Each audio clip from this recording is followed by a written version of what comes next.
नमस्कार, सुबह के 10 बज रहे हैं। आप देख रहे हैं आज सुबह, साथ आपके मैं हूं अर्पिता आर्या।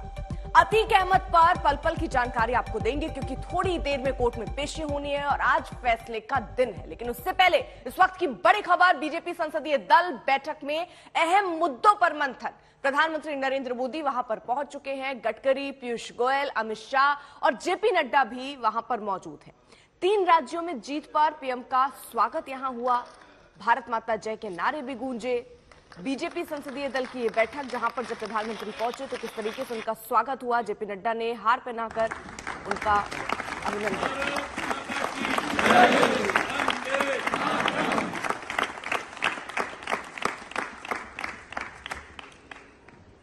धन्यवाद सर।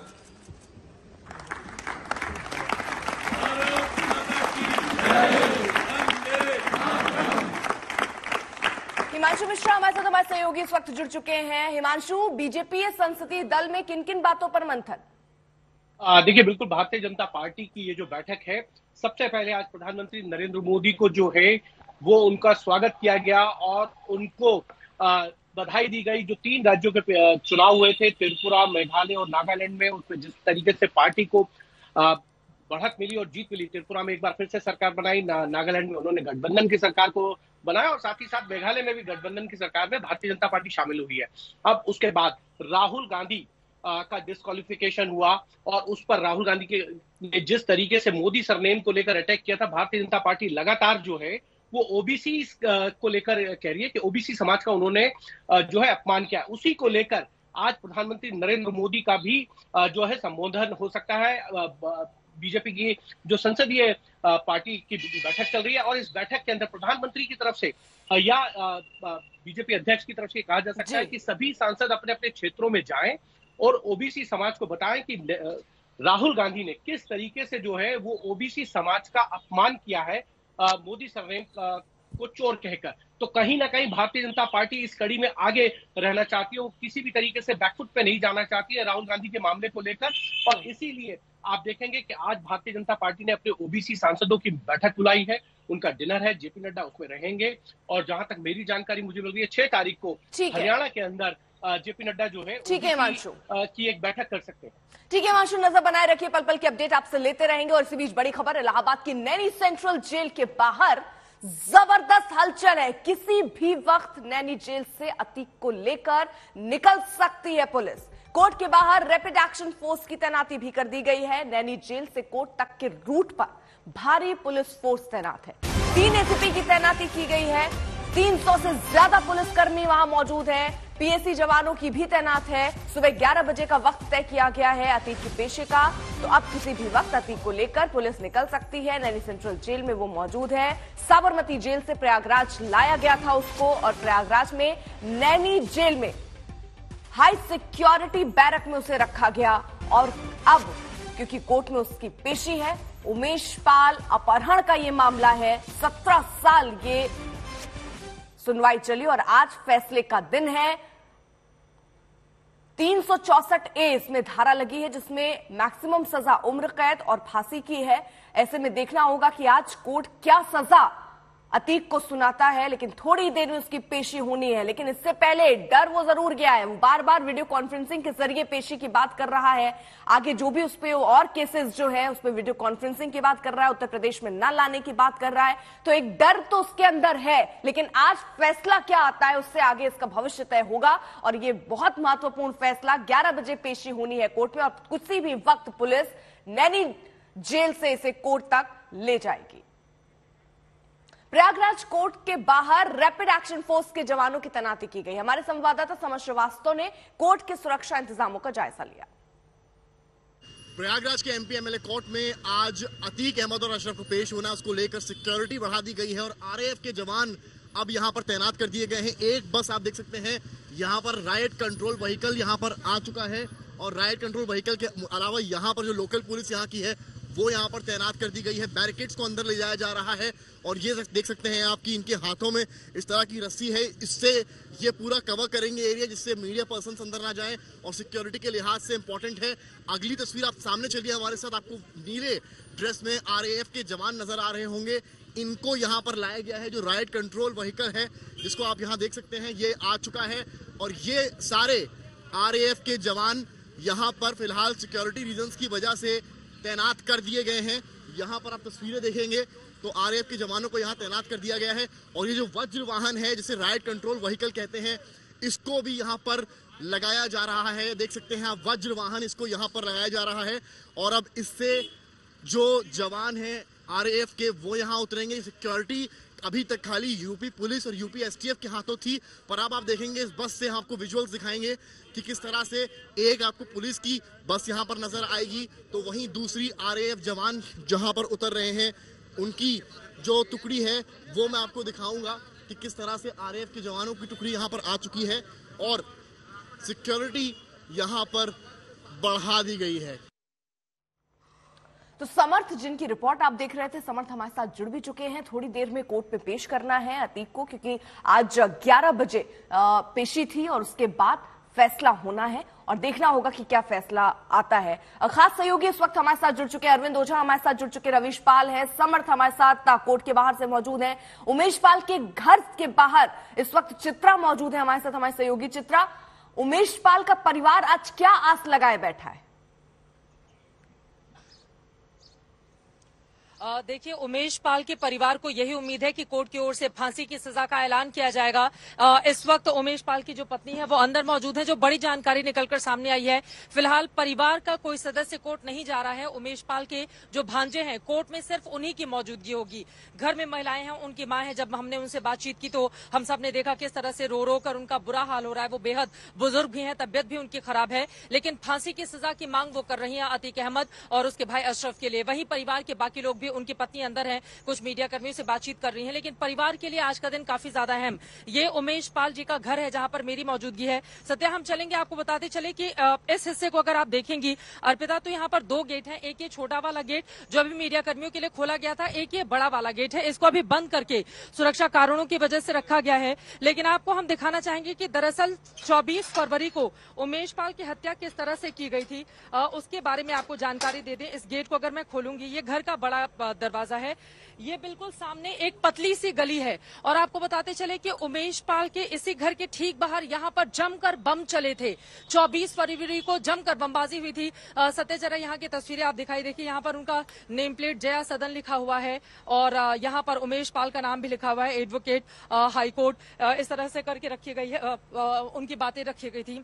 और दूसरी तरफ अगर हम आगे की ओर बढ़ेंगे, ये पूरी की पूरी पतली गली है और यहाँ पर उस दिन यानी कि 24 फरवरी को जब उनकी हत्या को अंजाम देने के लिए शूटर्स और बमबाज पहुंचे हुए थे, ये पूरा का पूरा जो हिस्सा है, जो गली का है, वो धुएं के गुबार से भर गया था। यहाँ पर जमकर बम चलाए गए थे। ठीक है, अभी यहाँ पर पुलिसकर्मियों को रखा गया है। आप यहाँ पर ठीक है चित्रा, पुलिसकर्मी, चूंकि परिवार के लोगों की सुरक्षा का मामला है, तो यहाँ पर सुरक्षा के कड़े इंतजाम। ठीक है चित्रा, आप रहिए जरा साथ। हमारे साथ समर्थ भी हमारे सहयोगी मौजूद है, रवीश पाल भी मौजूद है, दोनों ही नैनी जेल में मौजूद है। समर्थ, अभी अपडेट क्या, कितनी देर में जेल से ले जाया जाएगा कोर्ट अतीक को? अर्पिता, देखिए इस वक्त लगभग 10:10 है और आप मान सकते हैं कि अगले 10 से 15 मिनट में नैनी जेल से अतीक अहमद को निकाला जा सकता है और यहाँ पर आने में लगभग, अगर पुलिस सिक्योरिटी के साथ आएंगे ट्रैफिक को रोकते हुए, तो 15 से 20 मिनट कोर्ट पहुंचने में लगेंगे। यानी कि 10:50 तक कोर्ट पहुंच जाएगा और 11 बजे टाइम दिया गया है जब कोर्ट के सामने प्रेजेंट होना है। सिक्योरिटी कोर्ट की बहुत बढ़ा दी गई है। आरएएफ के जवानों के साथ साथ जो लोकल पुलिस है उसको भी तैनात किया गया है। एक तस्वीर जरा पीछे की देखिए, आपको मैं दिखाऊंगा। मैं ये परिसर है एमपी एमएलए कोर्ट का और जिस तरह से जवानों की तैनाती की गई है, जो डॉग स्क्वाड है वो भी यहाँ पर आप देख सकते हैं आ चुका है। तो ये पुख्ता इंतजामात यहाँ पर किए गए हैं कि पुलिस के साथ आरएएफ और आरएएफ के साथ ये डॉग स्क्वाड जो है वो भी यहाँ पर आया है, क्योंकि अतीक अहमद कुछ भी, उसके जो गुर्गे हैं उसको लेकर पुलिस हल्के में नहीं ले सकती है। और जो इंटेलिजेंस की रिपोर्ट थी, जब हम लोग फॉलो कर रहे थे, उस वक्त भी अर्पिता ये कहा गया था कि शायद उसके गुर्गे ज्वाइन करने काफिले को। जी ठीक है समर्थ, आप प्रयागराज कोर्ट के बाहर हैं और नैनी जेल से रवीश हमारे साथ है। रवीश का भी रुख करेंगे, वहां का भी हाल जानेंगे कि कितनी देर में अतीक को ले जाया जाएगा कोर्ट, लेकिन कोर्ट परिसर के बाहर किस तरीके से सुरक्षा चाक चौबंद की गई है ये समर्थ ने हमें तस्वीरों के माध्यम से दिखाया। अतीक अहमद को गुजरात से जिस वैन से यूपी लाया गया उसके अंदर सुरक्षा के सख्त इंतजाम थे। वैन के अंदर भी सीसीटीवी कैमरे लगे थे। हमारे संवाददाता रविशपाल सिंह ने इस वैन के सुरक्षा इंतजामों की पड़ताल की।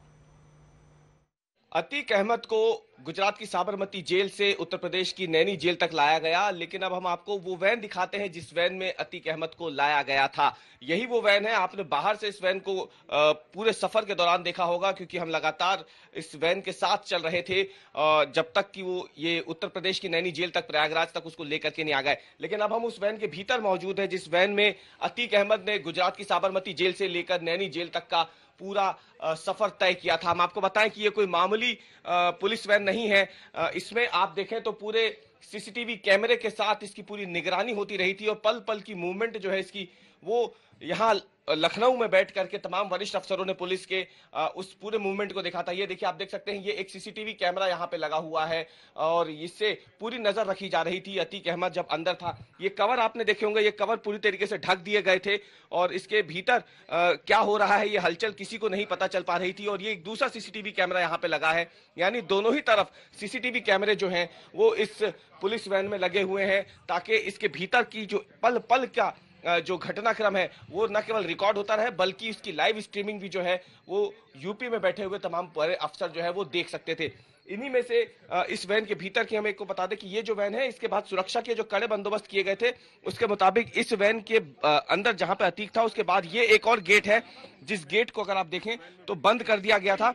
अफसर पुलिस के जो पुलिस के कर्मचारी हैं, वो पुलिसकर्मी है, वो अंदर तो थे ही बंदूकों के साथ, लेकिन यहाँ पर बाहर भी इस गेट को बंद करने के बाद आपको बताएं कि जो पुलिसकर्मी है वो इसको पूरी तरीके से घेरे हुए थे। और दूसरी तरफ ये एक वैन है और ये आज वैन यहाँ इसलिए खड़ी हुई है क्योंकि अतीक अहमद को आज कोर्ट लेकर के जाना है और नैनी जेल के बाहर इस वैन को एक बार फिर से आज ला करके खड़ा किया गया है, क्योंकि इस वैन में ही अतीक अहमद को लेकर के जाया जाएगा। एक दूसरी वैन भी है यहाँ पे, क्योंकि केवल अतीक ही नहीं बल्कि उसके भाई को भी आज लेकर के जाना है। और यहाँ पे अगर आप देखें तो ये दोनों वैन आज यहाँ पे एक बार फिर से खड़ी है, लेकिन ये वो वैन है पीछे जिसमें अतीक अहमद ने गुजरात से लेकर के उत्तर प्रदेश के प्रयागराज तक का पूरा सफर तय किया है। और इस वैन के भीतर से हमने आपको बताया कि कैसे आखिर अतीक अहमद की एक एक पल पल की जानकारी जो है वो न केवल फोन के जरिए बल्कि सीसीटीवी कैमरों के जरिए भी लगातार उस पर नजर रखी जा रही थी, गुजरात से लेकर के उत्तर प्रदेश पहुंचने तक। कैमरामैन अमरीश के साथ रविशपाल सिंह, प्रयागराज आज तक। समर्थ हमारे सहयोगी मौजूद है, रविशपाल भी हैं, अरविंद ओझा भी हमारे साथ सहयोगी मौजूद है प्रयागराज कोर्ट में, उनकी मौजूदगी, और चित्रा त्रिपाठी भी हमारे सहयोगी मौजूद है जो कि उमेश पाल के घर में मौजूद है। चित्रा, अगर मुमकिन हो, परिवार क्या कह रहा है आज के बड़े दिन जब फैसला आना है, और ये केस याद कर लेना होगा एक बार फिर से कि उमेश पाल अपहरण का ये मामला है, परिवार वाले क्या कह रहे हैं? देखिए, परिवार वालों से अब से 1 घंटे पहले सुबह 9 बजे मेरी बातचीत हुई है। उनकी मां से भी, उमेश पाल की, और उनकी पत्नी जयापाल से भी। दोनों का यही कहना है कि फांसी से कम पर कुछ भी मंजूर नहीं है, क्योंकि जिस तरह से उमेश पाल की हत्या की गई, उनके परिवार के बाकी सदस्यों को भी इनकी ओर से मारा जा सकता है। यही कारण है कि आज माननीय न्यायालय से सीधे उन लोगों की यही उम्मीद है कि फांसी की सजा की जाए। देखिए, जिस प्रयागराज में, इलाहाबाद में इस वक्त मेरी मौजूदगी है, अर्पिता, इस बात को समझना होगा, यहाँ पर एक वक्त इन लोगों का बोलबाला हुआ करता था, तूती बोला करती थी अतीक अहमद, उसके परिवार वालों की। फिलहाल परिवार के बारे में जान लीजिए। अतीक अहमद, उसका भाई अशरफ, ये दोनों उसी नैनी जेल में हैं। उसका एक बेटा है अली, उसी नैनी जेल में इस वक्त रखा गया है। उसको दूसरे मामले में वहां पर बंद किया गया है। एक बेटा उमर, उसको लखनऊ जेल में बंद किया गया है। 2 उसके नाबालिग बेटे हैं, बाल सुधार गृह में उसको भेजा गया है। एक जो बेटा है अतीक अहमद का, वो फरार बताया जा रहा है। 2.5 लाख रुपए का उसके ऊपर इनाम घोषित किया गया है। जो पत्नी है उसके ऊपर भी इनाम घोषित किया गया है, अभी तक उसके बारे में कोई जानकारी नहीं है, वो भी फरार है। तो पूरे के पूरे परिवार को अगर अगर आप देखेंगे इनका काला चिट्ठा जिस तरीके का है, सबसे बड़ा सवाल कि आखिर इनको बचाने की कोशिश किन लोगों की ओर से की जाती थी। 2004 में जब सांसद बना था, 2006 में उमेश पाल की ओर से उमेश पाल का अपहरण कर लेता है एक सांसद। जरा सोचिए, समाजवादी पार्टी के टिकट पर वो चुनाव लड़ता है, जीता है, और एक सांसद और उसके गुर्गों की ओर से, चूंकि वो अपराधी था, तो उसकी ओर से उमेश पाल का अपहरण कर लिया जाता है, लगातार धमकी दी जाती है। फिर बहुत साहस करके 1 साल के बाद 2007 में ये FIR दर्ज कराते हैं। उसी अपहरण कांड मामले में आज फैसले का दिन है। परिवार को उम्मीद है कि कम से कम बिल्कुल 17 साल का वक्त लग गया आज इस पर फैसला आना है। लगातार सहयोगी हमारे मौजूद है। जरा अरविंद का रुख करें, उससे पहले जरा रवीश, अरविंद आपके पास कोई अपडेट अभी? चलिए रवीश, अरविंद का रुख करेंगे, लेकिन रवीश जरा ये बताइए कितनी देर में यहां जेल से ले जाया जाना है, कितना और वक्त लगेगा? जेल के बाहर क्या हलचल बढ़ी है, तस्वीरें भी दिखाइएगा।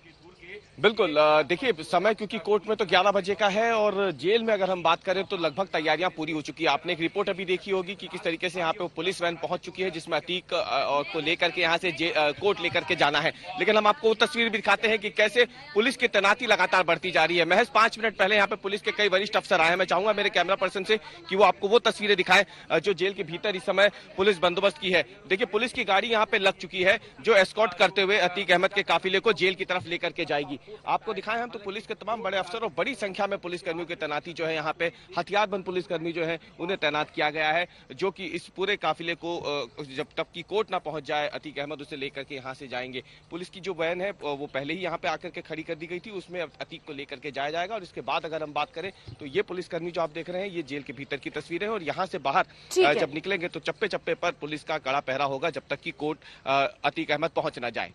ठीक है, आप नजर बनाए रखिए। वकील क्या कह रहे हैं इस पूरे मामले में? आपसे थोड़ी देर पहले हमारे सहयोगी अरविंद ओझा ने उनसे बात की, आपको वो भी सुनवाते हैं। बाद में क्या लगा है, क्या क्या धाराएं हैं और क्या सुनवाई? आप मजबूर कर रहे हैं। धारा 147, 148, 149, 323, 341, 342, 364, 120B, 504, 506 वह 7 क्रिमिनल लॉ अमेंडमेंट एक्ट के अंतर्गत है। कई गवाह पलट भी दिए गए थे, इसका पलट गए थे इस केस में? नहीं, अभियोजन की पक्ष की तरफ से 8 गवाह प्रस्तुत किए गए हैं और उन्होंने अभियोजन का पूर्ण रूप से समर्थन किया है। इसमें 2 गवाह तथ्य के प्रस्तुत हुए जो सक्षम साक्षी हैं। अधिकतम सजा क्या है, क्या उम्मीद करते हैं? सजा के प्रश्न पर मेरे द्वारा कुछ भी नहीं कहा जा सकता है क्योंकि अभी निर्णय नहीं हुआ है। अच्छा, इसमें अधिकतम सजा जो है फांसी की भी है क्योंकि 364 उम्र कैद और फांसी। हाँ, 364A में आजीवन कारावास व मृत्युदंड तक की सजा है जैसा कि IPC में अंकित है। ये कितना चुनौतीपूर्ण है आप लोग का, क्योंकि लगातार अब ये आफ्टर जजमेंट में कुछ कह पाऊंगा। पूरे मामले में कितना समय लगा, थोड़ा सा ब्रीफ अगर करते हैं। समय क्या, 17 साल बाद फैसला आ रहा है। कितनी हियरिंग, कैसे आप कब से?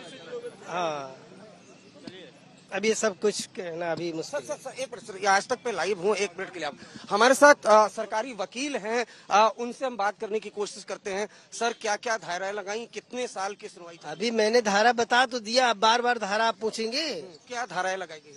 अब धारा इसमें जो गंभीर धारा है वो 364 है। 364 है। कितने साल ये सुनवाई चली है सर पूरे मामले में? कुल कितने साल? अरे इसमें तो कई साल सुनवाई हुई है, 17 साल बाद फैसला आएगा। फैसला आएगा। ये सरकारी वकील हैं जिनका कहना है कि 17 साल बाद फैसला आएगा और अब से कुछ देर बाद जज वो अदालत में आएंगे और उसके बाद अपना फैसला सुनाएंगे। ये प्रयागराज है। कुमार अभिषेक भी हमारे साथ, हमारे सहयोगी इस वक्त जुड़ चुके हैं। कुमार अभिषेक, ये 17 साल एक लंबा वक्त जब इस पर फैसला आ रहा है। 2007 से ये पूरा मामला जब शुरू हुआ, लेकिन बयान यहां बहुत महत्वपूर्ण है। जैसा वकील भी बता रहे थे, कुछ बयान दर्ज हुए हैं। उमेश पाल जब जिंदा थे तो उनके बयान को भी उस समय दर्ज किया गया था, लेकिन उमेश पाल की हत्या के बाद क्या इस केस में कुछ और मोड़ ऐसे आ सकते हैं जिससे अतीक को फायदा हो सकता है? क्यों उसने हत्याकांड को अंजाम दिया होगा? देखिए, बहुत सारे राज उमेश पाल के साथ दफन हो गए। बहुत सारी बातें जो उमेश पाल जानता था, आने वाले दिनों में जब उसकी और गवाहियां होती तो शायद उसमें और खुलासे होते। लेकिन इस हत्या के साथ कई ऐसे राज जो कि उमेश पाल के पास थे, अतीक अहमद, अशरफ, ऐसे तमाम लोगों के खिलाफ वो उसके साथ दफन हो गया। और शायद उसे मारने के पीछे की वजह भी यही थी कि उमेश पाल अपना मुंह न खोल सके, उमेश पाल अपनी गवाही न दे सके। उसके मौत के पहले उसे कई बार इस बात की धमकियां भी मिली थी कि वो किसी भी मामले में, अतीक अहमद के मामले में गवाही न दे। लेकिन इस मामले की गवाही पूरी हो चुकी थी और ये वो मामला था जो पहला ऐसा मामला है। 101 मामले हैं अतीक के खिलाफ, जबकि 52 मामले हैं अशरफ के खिलाफ, जिसमें उसे सजा होनी है। और ये बात अतीक को मालूम थी। मैं थोड़ा सा अर्पिता आपको थोड़ा दृश्य भी दिखा दूं। जो हमारी जानकारी है उसके मुताबिक कोर्ट में जज पहुंच चुके हैं, लेकिन जो परिवार है, परिवार के अदालत आने पर संशय बना हुआ है। परिवार की तरफ से फिलहाल मना किया जा रहा है, लेकिन आप ये कोर्ट का दरवाजा देख सकती हैं। ये दरवाजा इस वक्त बंद होता हुआ दिख रहा है, लेकिन अभी भी सुरक्षा जो है वो बढ़ा दी गई है। कुमार अभिषेक, आप जैसे तस्वीरें दिखा रहे हैं, जज भी पहुंच चुके हैं। थोड़ी देर में अतीक को भी जेल से निकालकर कोर्ट तक लाया जाएगा। सुबह के 10:30 बज रहे हैं और अतीक पर फैसले का वक्त आने वाला है। जज कोर्ट पहुंच चुके हैं और किसी भी वक्त अतीक को जेल से कोर्ट लाया जा सकता है। इलाहाबाद की नैनी सेंट्रल जेल के बाहर जबरदस्त हलचल है। किसी भी वक्त नैनी जेल से अतीक को लेकर निकल सकती है पुलिस। स्पेशल कोर्ट के जज अपने चैम्बर में पहुंच चुके हैं। कोर्ट के बाहर रैपिड एक्शन फोर्स की तैनाती की गई है। नैनी जेल से कोर्ट तक के रूट पर भारी पुलिस फोर्स तैनात है। 3 एसीपी को तैनात किया गया। 300 से ज्यादा, एक दो नहीं, 300 से ज्यादा पुलिसकर्मी है। पीएसी के जवान की तैनाती की गई है। सुबह 11 बजे आपको बता दें वक्त तय किया गया था अतीक की पेशी के लिए और इसीलिए साबरमती जेल पहुंची थी टीम। वहां से प्रयागराज लाई, नैनी जेल में उसकी रात बीती और उसके बाद आज कोर्ट का फैसला उमेश पाल हत्याकांड में नहीं, उमेश पाल अपहरण का ये पूरा मामला है। 2007 का मामला, 17 साल सुनवाई चली और आज फैसला इस मामले में आना है। इसमें 364A एक धारा लगी है, जिसमें किडनैपिंग फॉर रेंसम और जिसमें अतीक को मैक्सिमम सजा फांसी या उम्र कैद की हो सकती है। तो ऐसे में देखना होगा कि आज क्या फैसला कोर्ट की तरफ से दी जा सकती है। 2 सहयोगी इस वक्त हमारे सहयोगी जुड़ चुके हैं। अरविंद ओझा हमारे साथ हैं और समर्थ हमारे सहयोगी जुड़ चुके हैं। अरविंद, जरा बताइए इस वक्त कोर्ट के बाहर किस तरीके की हलचल है, वकील क्या कह रहे हैं, क्योंकि नजर इस बात पर है कि आज क्या फैसला आ सकता है। जी बिल्कुल, हम लोग प्रदीप गुप्ता को कहेंगे कि सबसे पहले आपको तस्वीरें यहाँ पर हम दिखाएं। ये कोर्ट परिसर और कोर्ट परिसर का ये जो मेन गेट है, सिविल ड्रेस में पुलिसकर्मी यहाँ पर तैनात है। मेटल डिटेक्टर अगर देखें यहाँ तो पुलिसकर्मियों के हाथ में मेटल डिटेक्टर है और कोई भी शख्स आ रहा है तो बाकायदा उसकी चेकिंग की जा रही है। और ये एक छोटा गेट है, MP MLA कोर्ट का एक छोटा सा गेट है। जो तमाम पुलिसकर्मी यहाँ पर तैनात है, एक एक शख्स की बाकायदा चेकिंग की जा रही है। इसके पहले स्निफर डॉग्स के जरिए जो पूरा परिसर है उसकी चेकिंग की गई। इस तरह की तैनाती कोर्ट के अंदर, और जाहिर सी बात है तकरीबन आधे घंटे का जब वक्त होगा, अतीक अहमद, उसके भाई अशरफ और फरहान, ये जो 3 आरोपी हैं, तीनों आरोपियों को जेल से निकाला जाएगा, नैनी जेल से। जज यहाँ पर आ चुके हैं, लेकिन अभूतपूर्व सुरक्षा व्यवस्था वो कोर्ट परिसर के बाहर। अगर आप यहाँ पर देखें तो पुलिस की जो जिप्सी वैन है वो भी यहाँ पर, 17 साल बाद ये फैसला आने वाला है। और बताऊं अर्पिता आपको कि कल से मैं प्रयागराज में हूँ। यहाँ पर चप्पे चप्पे पर जितने भी लोगों से मुलाकात हुई, उन सभी का कहना है कि वो सब कोई अतीक का हिसाब किताब होता हुआ देखना चाहते हैं, क्योंकि हालत ये थी कि अतीक की गुंडाई इस तरह थी, गुर्गे उस तरह के फैले हुए थे कि कोई भी अतीक के खिलाफ बोलने को तैयार नहीं होता था। आज तक की टीम ने प्रयागराज के सिविल लाइन के उसके उस माल का भी जायजा लिया जहां जिसको सील किया गया, जहां पर उसके गुर्गे, उसके शूटर बैठते थे। लेकिन फिलहाल सभी की निगाहें इसी कोर्ट परिसर पर बनी हुई है। अगर देखिए तो सिविल ड्रेस में ये जो तमाम पुलिसकर्मी और जो मेन गेट है वहां पर पुलिसकर्मी तैनात है और माना जा रहा है अरविंद हम देख रहे हैं घंटे के अंदर। ठीक है, कोर्ट के बाहर आप हैं, हमारे साथ समर्थ भी हैं, हमारे साथ रवीश भी हैं, लेकिन बड़ी खबर यह है कि उमेश पाल के परिवार के लोग आज कोर्ट में नहीं जाएंगे। सिर्फ एक सदस्य होगा जो कोर्ट में मौजूद होगा, लेकिन बाकी सदस्य आज कोर्ट नहीं जाने वाले हैं। ये भी अपडेट आपको बता दें, बड़ी खबर की इस वक्त की। उमेश पाल की पत्नी और मां कोर्ट नहीं जाएंगे। लेकिन उम्मीद वो लगाकर कह रही कि फांसी से कम कुछ भी उसको सजा नहीं होना चाहिए। परिवार का एक रिश्तेदार कोर्ट में मौजूद रहेगा जब ये फैसला आना है। 11 बजे पेशी है, प्रक्रिया शुरू होगी और थोड़ी देर में लंबी सुनवाई के बाद माना जा रहा है कि आज ही वो फैसला आ जाए। उमेश पाल की पत्नी और मां कोर्ट नहीं जाएंगी। रवीश पाल भी हमारे साथ मौजूद है, नैनी जेल के बाहर मौजूद है। रवीश, नैनी जेल के बाहर कुछ हलचल तेज हुई, कितने और वक्त?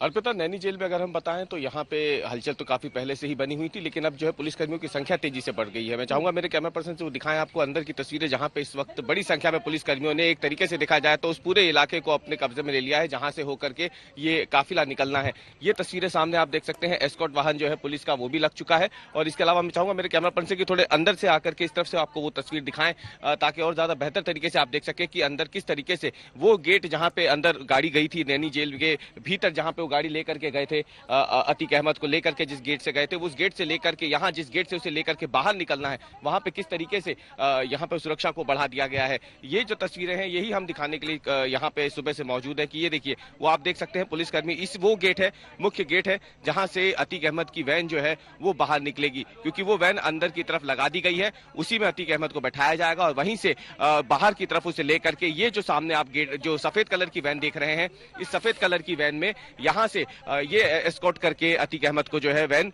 लेकर के जाएगी सीधे कोर्ट तक। और आपको ये भी बता दें कि ये जो पुलिसकर्मी आप देख रहे हैं ये सिर्फ हथियार मामूली से पुलिसकर्मी नहीं है, बल्कि ये हथियारबंद पुलिसकर्मी है और पूरे चप्पे चप्पे पर इन्हीं हथियारबंद पुलिसकर्मियों को तैनात किया गया है। हम जब अभी कोर्ट की तरफ से आ रहे थे यहाँ जेल तक, तो हर जगह हर चौराहे पे पुलिसकर्मियों को ऐसे ही तैनात किया गया। और आप देखिए लगातार पुलिस की गाड़ियां जो है, पुलिस वैन जो है वो आती जा रही है। एक और पुलिस वैन जो है अब वो जेल पहुंच गई है। हालांकि जो मुख्य पुलिस वैन है जिसमें लेकर के अतीक अहमद को ले जाया जाएगा वो बहुत पहले यहाँ पे आ गई थी। उसके बाद भी लगातार पुलिसकर्मियों की संख्या जो है यहाँ बढ़ती जा रही है। और अभी भी अगर देखें तो तमाम वरिष्ठ पुलिस अफसर जो है यूपी पुलिस के या जेल विभाग के, वो इस समय नैनी जेल पहुंच चुके हैं। और जो लगातार जो औपचारिकताएं होती हैं, कागजी औपचारिकताएं होती है, कानूनी औपचारिकताएं होती है, किसी भी कैदी को या फिर किसी भी आरोपी को जेल से कोर्ट तक ले जाने की, उसे फिलहाल पूरा किया जा रहा है। लेकिन इस बीच में अगर देखा जाए तो सबसे ज्यादा अहमियत दी जा रही है सुरक्षा को लेकर के, क्योंकि पुलिस बखूबी जानती है कि जब प्रयागराज में अतीक अहमद एक जगह से दूसरी जगह जाएगा तो सिर्फ उसके दुश्मनी नहीं बल्कि कई उसके समर्थक भी हैं जो कुछ भी ऐसी स्थिति उत्पन्न कर सकते हैं जो बाद में किरकिरी ना हो जाए जिसकी वजह से। और इसीलिए जेल से लेकर के कोर्ट तक चप्पे चप्पे पर कड़ा पुलिस पहरा जो है वो आज प्रयागराज में देखने को मिल रहा है। समर्थ भी हमारे साथ मौजूद हैं, हमारे सहयोगी अरविंद भी हमारे साथ मौजूद हैं।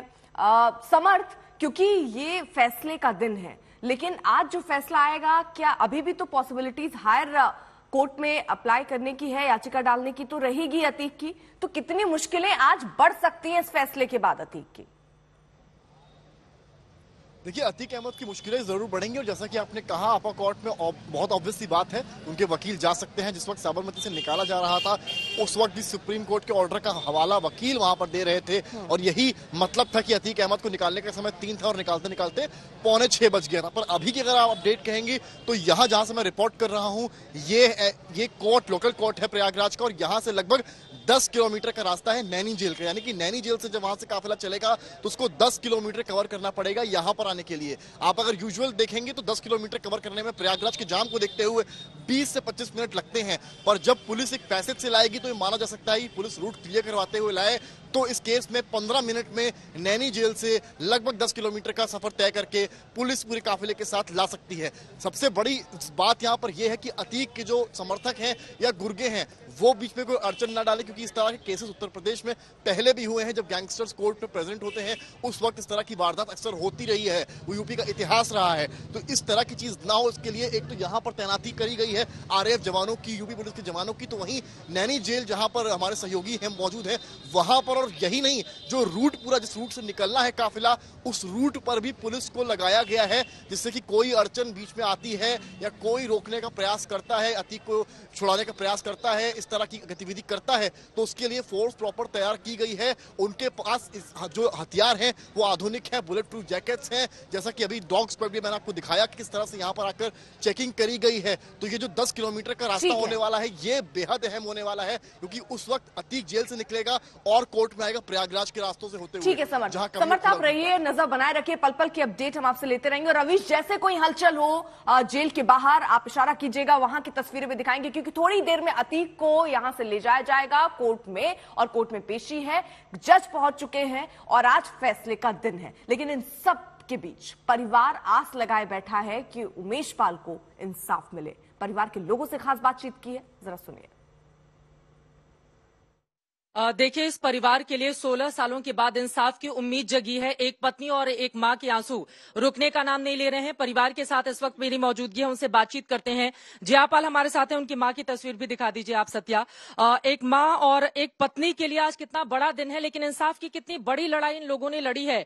16 साल के बाद आज इंसाफ मिलने की उम्मीद है। क्या उम्मीद कर रही हैं आप न्यायालय से? मैं न्यायालय से बस ये उम्मीद करती हूँ कि उन्हें फांसी की सजा सुनाई जाए। अगर वो फांसी की सजा नहीं सुनाते हैं तो कल को मेरी भी हत्या करा सकते हैं, मेरे परिवार की भी हत्या करा सकते हैं। जिस प्रकार से आज आप देख रहे हैं कि वो जेल में रह करके उसने इतना बड़ा आतंक करवाया, अपने बच्चे को लॉन्च करा करके सीधा मेरे आदमी पे अटैक करवाया, हत्या करवाया। किस तरह से आप लोग फुटेज में देख रहे हैं, बेहतरीन तरीके से दिख रहा है, सब कुछ सामने है, कोई चीज छिपी नहीं है। आज उसके बेटे का चेहरा, उनके जो है गुर्गों का चेहरा सामने सब संक्षिप्त में सब चीज दिखाई दे रहा है। देखिए, माँ है हमारे साथ, उनसे बातचीत करते हैं। लगातार ये रोई जा रही हैं, मैं जब से यहाँ पर आई हूँ लगातार रोई जा रही हैं। क्या उम्मीद कर रही हैं? पूरा देश आपको सुन रहा है, इस अपराधी के खिलाफ किस तरह की उम्मीद कर रही है? मैं इसके खिलाफ यही चाह रहा हूँ बेटा कि इसको जो तो फांसी की सजा हो, इसलिए जेल में रहेगा। जेल से बैठे बैठे जाने कितनों का आज एक उमेश मारा गया, फिर ये मर्डर कराएगा, मेरे बच्चों को जीना हराम करा देगा। ये अगर जेल में है तो हम लोगों को जीना बिल्कुल नर्क हो जाएगा। इसलिए मेरा यही एक मांग है कि इसको अदालत फांसी की सजा सुनाए।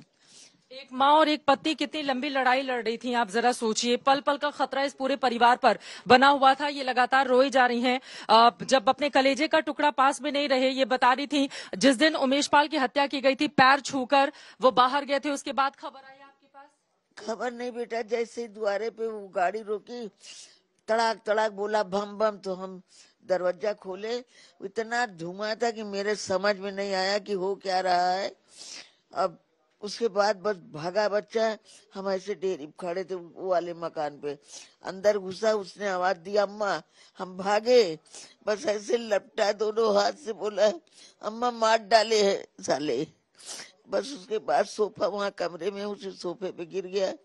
हमने बच्चों से कहा कि बटन खोलो, कोट बटन नहीं खुल रहा था, तोड़ डाले। जब कोट पलटे तो इधर होल था। उसके बाद बेटा मेरा गिर गया। सुबह जाते समय उसका हमेशा की आदत थी कि हम रहे घर में तो निकले तो पहले पैर छू ले तो निकलता, हमेशा उसकी आदत थी।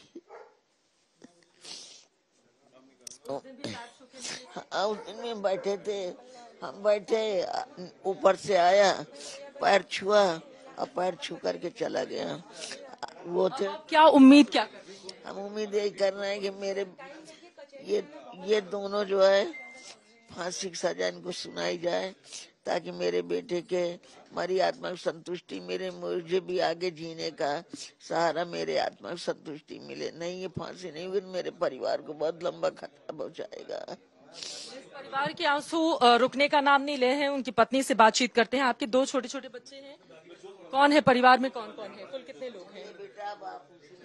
मेरे 4 बच्चे, 2 बड़े हैं, 2 छोटे हैं, और बाकी बड़े भैया के भी बच्चे हैं और छोटे वाले भैया के भी बच्चे हैं। सभी का देख रेख मेरे आदमी करते थे। तो ये जब अपहरण हुआ था तो फिर उसके बाद 2007 में FIR दर्ज कराई गई, तब से उन्होंने बहुत लंबी लड़ाई लड़ी थी। आपसे क्या कहते थे? डर भी लगता था कि कभी उनकी हत्या की जा सकती है? वो हम लोगों को कभी नहीं जाहिर होने देते कि इस तरह से हत्या हो सकती है उनकी है। ये कभी हम लोग ने कल्पना भी नहीं किया था कि हाँ इस तरह से। वो बहुत खुश मिजाज आदमी थे, कभी उन्होंने ये सोचा ही नहीं था कि वो इस तरह से कर सकेगा। वो तो यही सोचे थे कि कल पेन से लड़ाई हो रही है, पेन से ही रहेगा। उन्हें भी ये नहीं पता था कि वो इस तरह से अटैक करा सकता है, कि बम गट्टे से इस तरह से मरवाएगा। कब हुई थी शादी आपकी? हमारी 2006 में हुई थी। 2006 में, जिस समय उनका अपहरण किया गया था, शादी के बाद अपहरण हुआ था या पहले हुआ था? नहीं, शादी के बाद हुआ था। शादी के बाद अपहरण हुआ था, क्या हुआ था उस समय? किस तरह से उनका अपहरण किया गया और उनसे गलत गवाही दिलाई गई थी? मेरे आदमी को जिस तरह से ये लोग लेके गए थे, मुझे तो ये नहीं पता था वो किसी काम से गए थे। अब वहां से कैसे अपहरण हुआ ये मुझे भी जानकारी नहीं। वो सिर्फ मैं जब 2-3 दिन बाद वापस आए तो मैंने ये देखा कि उन्हें काफी चोट लगी हुई थी। तो मैंने पूछा कि यार ये क्या हो गया, तो कह रहा है कि कहे कुछ नहीं। उन्होंने मुझे दिलासा देते हुए कहा कि कुछ नहीं, एक्सीडेंट हो गया था, गिर गए थे।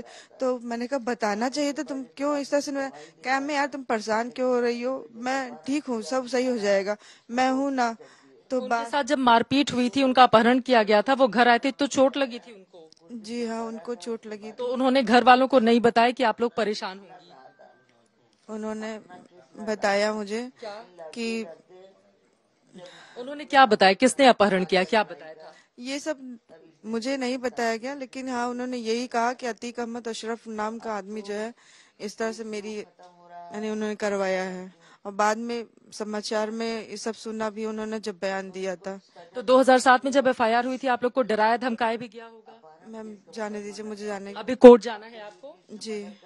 अच्छा, कोर्ट में जाना है। आप किस तरह की सजा, फांसी की बात कर रही हैं आप? मैं फांसी की ही मांग करूंगी। फांसी की मांग करें। कैमरामैन सत्या के साथ चित्रा त्रिपाठी, उमेश पाल के घर से, प्रयागराज, आज तक। तो परिवार का रो रो कर बुरा हाल अभी भी है और बड़े फैसले की उम्मीद वो कर रहे हैं कि फांसी से कम कुछ नहीं होना चाहिए। लेकिन आपको बता दें इस बीच अपडेट कि 12:30 बजे फैसला आना है और 12:30 बजे पेशी होनी है अतीक की। 12 बजे नैनी जेल से उसको ले जाया जाएगा। दोपहर 12 बजे अतीक को जेल से निकाला जाएगा और 12:30 बजे उसको पेश किया जाएगा। तो आज बड़ा फैसला 17 साल के इंतजार के बाद आने वाला है और ये उमेश पाल अपहरण का मामला 2007 का